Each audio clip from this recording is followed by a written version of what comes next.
Why? Would have to be Mr. Ted Bailey, MLA, Leader of the Opposition.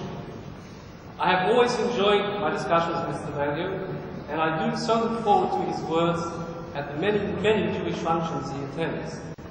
You do not have to listen too closely to see that Ted has a deep understanding and respect for the Jewish traditions.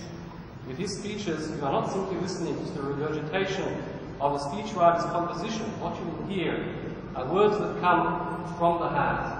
You be the Leader of the Opposition, Mr. Bailey.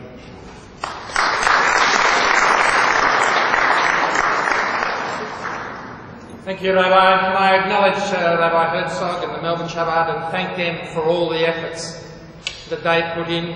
Can I acknowledge also Rabbi Berger, Rabbi Joseph Gutnick, my parliamentary colleagues, Huppert, Tony Lupton, Helen Shardy, and my friend and former Mayor John So, and welcome one and all. Hanukkah is the celebration of a triumph. It's a celebration of victory, of success, of achievement, of overcoming in the face of great challenges. And there are many symbols to celebrate Hanukkah. The dreidel, that symbol, that passion of Jewish children. The gad, which again, children so keenly seek at the time of Hanukkah. The menorah, the candles,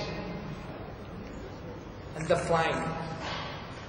That little flame that we will soon light in this celebration of the 8 days of Hanukkah.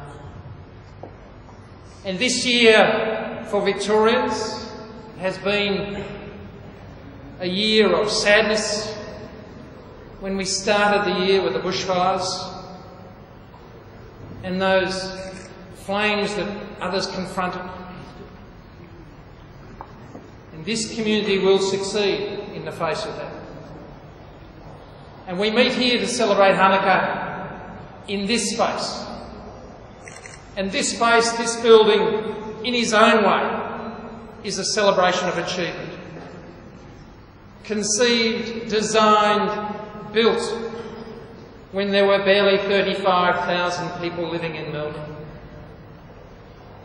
and soars still in the civic architecture of the world. This is a fitting place to celebrate Hanukkah and the triumphs that Hanukkah represents. And as we were discussing just before, the candles for Hanukkah are lit all around the world. And those flames, those little flames, those symbols of light, of family, of hope, of trust, of victory, of triumph, will spread right around the world. And that's as significant as anything we do at this time. With my friend Helen Shardy earlier this year in July, I had the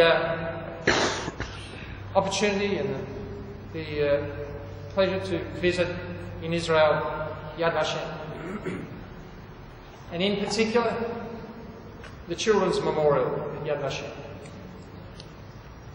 where the candles and the mirrors and the quiet reading of names are such a compelling memorial to the past and such a great reminder of the determination of Jewish people to succeed and to overcome.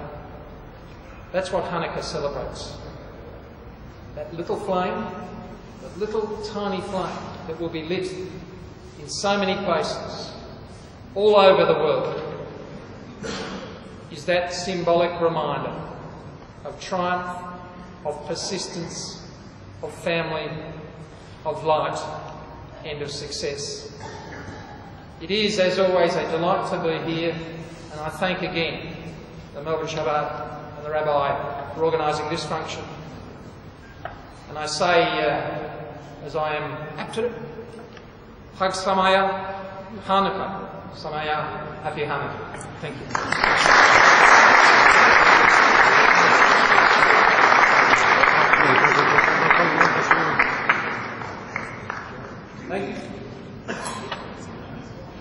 so much for that. As they say, words come from the heart, enter the heart. I now have the great pleasure in welcoming our guest speaker, Rabbi Joseph Kutnik. Rabbi Kutnik is a leading mining industry entrepreneur, a global Chabad activist, one of the leaders of the Australian Chabad houses, and a renowned Jewish philanthropist in Israel and worldwide. I ask you to join me in welcoming Rabbi Kutnik to the podium.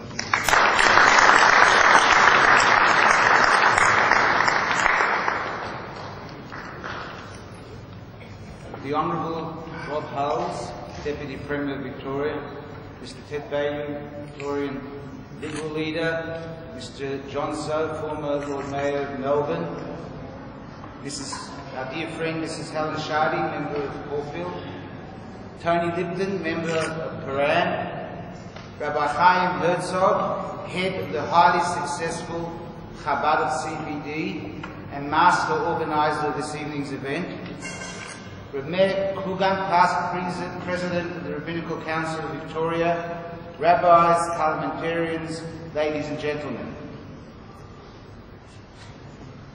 Happy Chanukah to all present, and to all those who have difficulty with the gutturals, happy Hanukkah.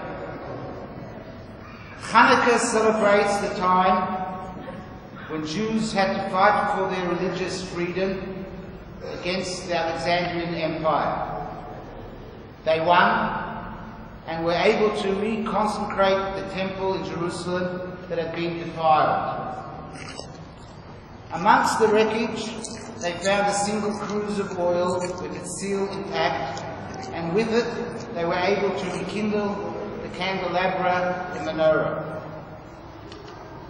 Ever afterward, that light became a symbol of hope.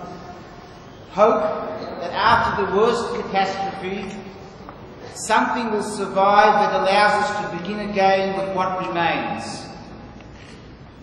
That symbol of the human spirit gave Jews the strength to survive the next 2,000 years.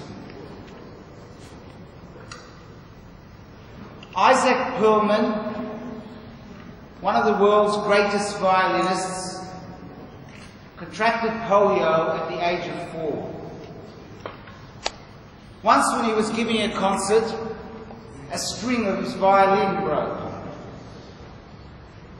Instead of calling for a new violin, he continued to play on 3 strings. As usual, he was brilliant.